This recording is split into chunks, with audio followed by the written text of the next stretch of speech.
এই ব্রিটিশের সিএস পর্চা পাকিস্তানের এসএ পর্চা বাতিল করে বিএস পর্চা করে প্রত্যেকটা নাগরিককে সমান হারে অন্তত ভূমি সম্পদটা বন্টন করে দেওয়া প্রয়োজন ছিল, যৌক্তিক ছিল। বিগত 54 বছরেও অর্থনৈতিক মুক্তি আসেনি। অর্থনৈতিক মুক্তি আসবে কিভাবে? আপনারা জানেন যে একটি দেশ যখন সশস্ত্র মুক্তিযুদ্ধের মধ্য দিয়ে স্বাধীন হয়, তখন পূর্বের সরকারের সকল প্রকার আইন কানুন মালিকানা সব কিছু স্বয়ংক্রিয়ভাবে বাতিল হয়ে যায়। কিন্তু আমরা কি দেখলাম?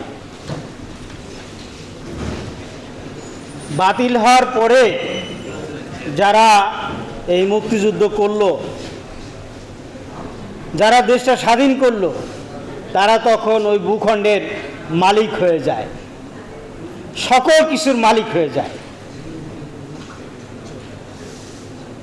কিন্তু দেশ স্বাধীনতার পরে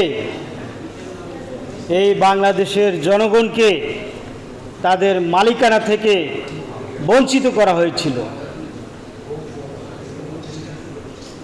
জমিদারদের জমিদারি, যোদ্ধারদের যোদ্ধারি, তালুকদারদের তালুকদারি, বিত্তশালীদের শিল্প প্রতিষ্ঠান সব কিছু ফিরিয়ে দেওয়া হয়েছিল। আর এই মুক্তিযোদ্ধাদের এবং যারা এই দেশ স্বাধীন করার জন্য এই দেশ থেকে বিতাড়িত হয়েছিল, জীবন বাঁচানোর জন্য পার্শ্ববর্তী রাষ্ট্রে আশ্রয় নিয়েছিল, তাদেরকে রাস্তার ভিখারি করে দেওয়া হলো। উচিত ছিল, যৌক্তিক ছিল, অন্তত এই ভূখণ্ড, এই ভূমি সম্পদ মাথা পিছু হারে সমান হারে বন্টন করে এই ব্রিটিশের সিএস পর্চা পাকিস্তানের এসএ পর্চা বাতিল করে বিএস পর্চা করে প্রত্যেকটা নাগরিককে সমান হারে অন্তত ভূমি সম্পদটা বন্টন করে দেওয়া প্রয়োজন ছিল, যৌক্তিক ছিল।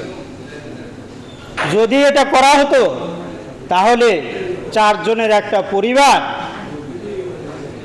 অন্তত 2 একর করে সম্পত্তি লাভ করত। 2 একর করে সম্পত্তি দিয়ে এদেশের পরিবারগুলো নিজের পায়ে ঘুরে দাঁড়াতে পারত। আজকে বিত্তহীন গরিব মানুষ বাংলাদেশে খুঁজে পাওয়া যেত না। আজকে যে রাজনৈতিক সংকট, শাসনতান্ত্রিক সংকট, বিদেশি আগ্রাসন, এগুলো কোনো কিছুই থাকতো না। ব্রিটিশরা তো এ দেশ দখল করেছিল শোষণ করার জন্য। তাহলে ব্রিটিশের শোষণতান্ত্রিক আইন দিয়ে আপনি বৈষম্যহীন শোষণমুক্ত বাংলাদেশ কিভাবে গড়বেন? সংবিধানে একদিকে বলছেন বৈষম্যহীন শোষণমুক্ত বাংলাদেশ গড়ে তুলবেন, অন্যদিকে সংবিধানে ব্রিটিশের সেই শোষণতান্ত্রিক আইন বহাল রাখলেন।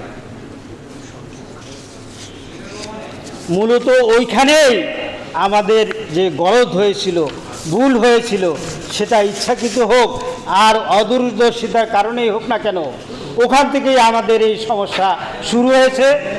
ওইখান থেকে আমরা বের হতে পারিনি। আজকে বাংলাদেশের স্বাধীনতা শুধু সীমান্তে নয়, ভেতরের বিশ্বাসঘাতক আর বাইরের দালালের হাতেও হুমকির মুখে। বিদেশি আগ্রাসন একদিকে আমাদের সার্বভৌমত্ব গিলে খেতে চায়, অন্যদিকে দেশীয় ফ্যাসিবাদী চক্র দুর্নীতি ও লুটপাটের মাধ্যমে এই জাতিকে পঙ্গু করে দিতে ব্যস্ত। আমরা আর এই ভণ্ডামির শিকার হয়ে থাকতে পারি না।